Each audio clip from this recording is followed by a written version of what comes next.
Arca de Noé. Houve uma inundação mundial? No topo de uma montanha na Turquia Oriental, escondido sob uma geleira, há um importante elo com o nosso passado distante. Relatórios dizem que é um barco de madeira de 5.000 anos de idade com estábulos e jaulas a bordo. A partir de testemunhos oculares, vocês descobrirão pela primeira vez a verdade por trás da antiga lenda da Arca de Noé. Vocês verão fotos incríveis e imagens de satélite nunca vistas que fornecem incríveis e novas provas sobre o mistério que reside no topo do Monte Ararat. Vocês ouvirão relatos fascinantes de testemunhas oculares de pessoas que viram e fotografaram o antigo barco. Esse programa nos dará informações excitantes que irão clarear essas questões que têm intrigado historiadores e cientistas por milhares de anos. As antigas lendas poderiam ser verdadeiras? Essa é a Arca de Noé? Houve um dilúvio universal que cobriu a Terra inteira, como a Bíblia afirma? E como teria sido para Noé e sua família enfrentar a maior catástrofe que o mundo conheceu? Realmente aconteceu um grande dilúvio universal? Nesse caso, de onde veio a água e para onde ela foi? Admitindo-se que os fósseis de plantas e animais podem provar que houve uma inundação global que destruiu a humanidade na época de Noé, não seria lógico admitir que haveriam artefatos humanos nas camadas sedimentares ou nos depósitos de carvão representando essa civilização pré-diluviana? Se não conseguimos achar tais artefatos, então essencialmente a história do dilúvio de Noé é pura ficção. Onde estão as evidências desses artefatos humanos? Nossa busca pela Arca de Noé não pretende ser uma missão religiosa.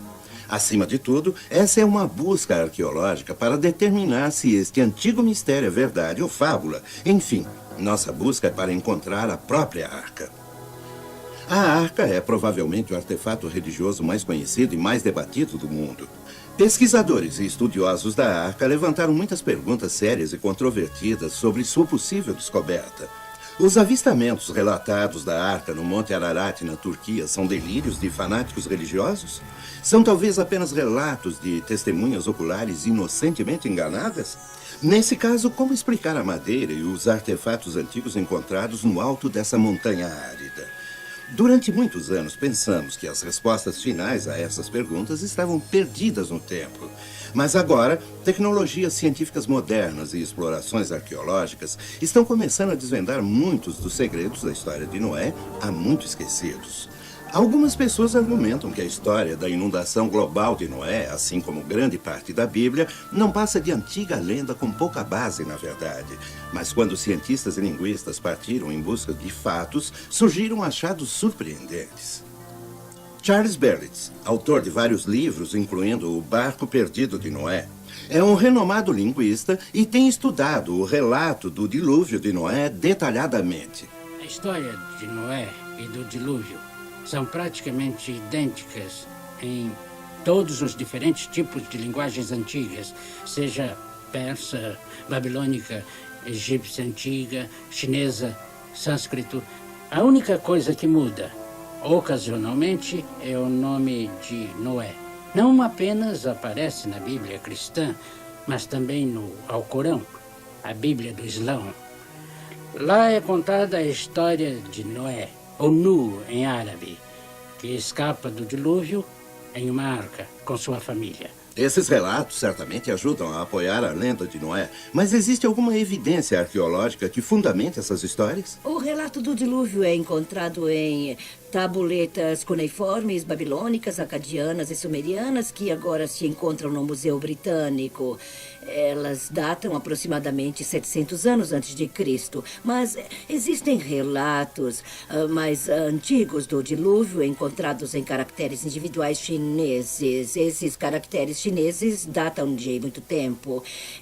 Encontramos as formas mais antigas de caracteres chineses em vasos de bronze. São vasos cerimoniais e a escrita se encontra dentro dos vasos. E a escrita leva o nome de escrita de bronze. Esses vasos de bronze datam da época da dinastia Shang, cerca de 1700 antes de Cristo. apenas 600 anos depois do dilúvio. Um estudo das tradições universais e dilúvios revela que há mais de 200 relatos. Também descobriu-se que essas tradições são universais em sua distribuição e têm muitos elementos em comum. Encontramos evidências históricas tanto de Noé quanto do dilúvio. 272 menções, para ser exato, em todas as civilizações e culturas do mundo, incluindo as culturas astecas e incas que os espanhóis encontraram no Novo Mundo. Apesar de todos os antigos relatos reportados, a maioria das pessoas pelo mundo achava que a história da Arca era apenas uma velha lenda. Parte do problema era que havia apenas um relato escrito amplamente conhecido sobre a Arca de Noé, a Bíblia Sagrada. A credibilidade da história de Noé foi fortalecida a partir de uma fonte improvável, de uma maneira totalmente acidental, por esse homem. Em meados de 1800, George Smith, um gravador profissional, costumava passar suas horas de almoço no Museu Britânico. Eu não era um arqueólogo formado, mas tinha uma enorme fascinação por coisas de natureza histórica. Meu interesse especial era para com artefatos da antiga Assíria, apesar de nunca ter estado nessa parte do mundo. Eu tinha lido intensamente tudo disponível a respeito das culturas do Oriente Médio e estava totalmente cativado pelo assunto. Como frequentador assíduo, Smith havia ficado amigo do diretor do museu, que se impressionou com a inteligência e o entusiasmo desse homem. Foi oferecido a Smith um trabalho especial. Era preciso alguém que juntasse algumas das 25.000 tabuletas cuneiformes de argila desenterradas na antiga cidade de Nínive, datando do 6º século a.C. Os 10 anos seguintes de minha vida foram passados juntando essas antigas tabuletas de argila. Mas era mais do que um complicado quebra-cabeças. As inscrições daquelas tabuletas que eu traduzi provocaram um profundo efeito no mundo da arqueologia. Em 1872, após uma década de trabalho, Smith se deparou com um relato de um barco que sobreviveu a um grande dilúvio e repousou em uma montanha. De uma pomba que foi enviada e que não encontrou um lugar para pousar.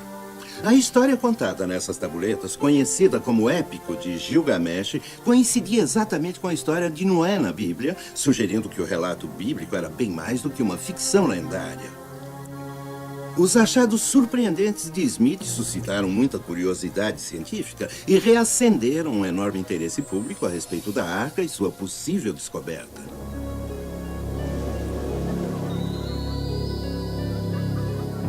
De acordo com a Bíblia, ninguém acreditou em Noé e seu aviso de um grande dilúvio.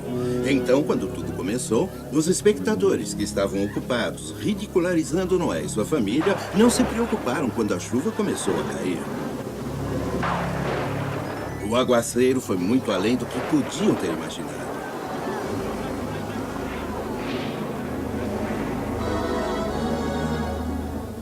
O desprezo foi esquecido e a preocupação se transformou em medo.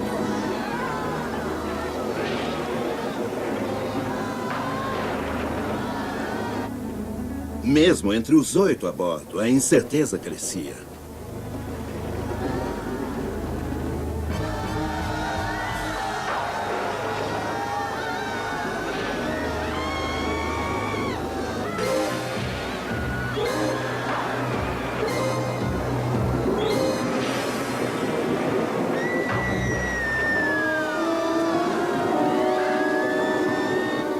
Por ser o tipo de homem que era, Noé se compadeceu deles, mas sabia que não havia outra escolha, a não ser seguir as ordens de Deus.